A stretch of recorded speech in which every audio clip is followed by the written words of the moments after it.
7 years after I disappeared, my sister found my name on the organ donor registry. She stood in the transplant center, staring at the paperwork in the nurse's hands. Her brows knit as she looked at the photo attached to the file, along with the name I used to go by. "Where is he?" she asked. "He's in hospice on the 12th floor," the nurse answered quietly. "Today is the last day he'll still be conscious. The surgery is scheduled for tomorrow morning." Her expression turned cold as she headed upstairs. The moment she pushed open the door, she saw me sitting on the bed, writing my final letter. Landon. I looked up at her and smiled faintly. "You must have the wrong person, Ms. Bennett. My name is Jay Mercer, not Landon Bennett." She stepped toward the bed, her tone rigid. "Come home. Apologize to Mason, and I'll hire the best specialist in the country for you. That won't be necessary." I didn't even look up again as I signed the last line of the organ donation papers. I didn't do anything wrong. I'm not apologizing to anyone. After a long silence, Sherry Bennett let out a cold laugh. "You really haven't changed. 7 years later, and you're still pretending to be innocent." Her eyes narrowed, scanning me. "You're sick? What kind of illness needs surgery?" I smiled faintly. "Stage 4, glioblastoma, brain cancer." I glanced at the donation papers beside me. I figured my organs would do more good saving people than rotting underground. Something flickered across Sherry's face, but it vanished instantly, replaced by that same icy look. "Cut the act. Do you think playing pathetic is going to make me feel sorry for you?" Her gaze swept over the small hospice room, taking in the peeling walls, the worn folding chair, and the dying flowers by the window. "So life didn't work out after you left home? If you hadn't done those disgusting things back then, maybe you wouldn't have ended up like this." I lowered my eyes to my hands, now so thin, every bone showed clearly beneath the skin. I said nothing. "Landon." She said my old name softer this time, her voice cracking. "Are you really that sick?" I looked at her without blinking. "Why do you care, Ms. Bennett?" "Because I'm your sister." "No." My voice stayed calm. "Your brother died 7 years ago." Her face went pale with anger. "You really hate me that much? After everything that happened?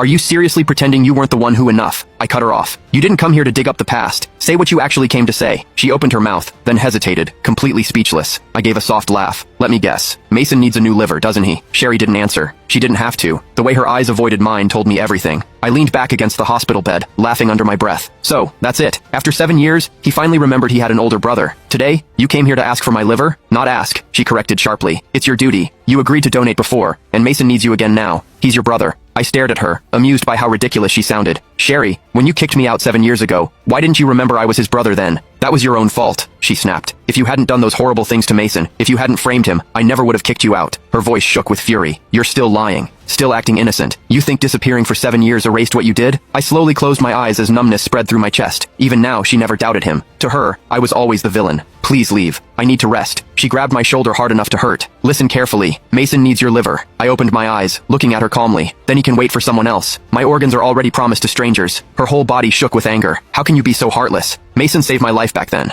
Without him, the Bennett family wouldn't even exist today, and you're nothing but an ungrateful parasite." I didn't answer, only turning my head toward the window. "Landon, let me make this clear," she said coldly as she released me. "If you refuse to save Mason, I won't let you have peace. I'll use every connection and every penny the Bennett family has to keep you alive. You'll spend the rest of your life wishing you were dead." I listened to her threats without feeling anything at all.